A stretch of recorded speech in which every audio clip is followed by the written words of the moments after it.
Ang cute ni Pinuno, laging nakikipaglaro ng bato-batupik sa mga 18 pero lagi rin naman daw talo.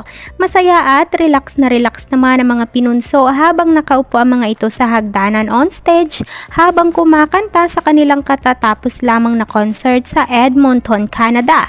Napaka-cute nga nilang panoorin magkaibigan habang nakaupo at kumakaway sa mga 18. Pansin naman kay Pablo na hindi na talaga nawawala sa kanya ang pakikipaglaro sa mga supporters nito ng bato-batupik.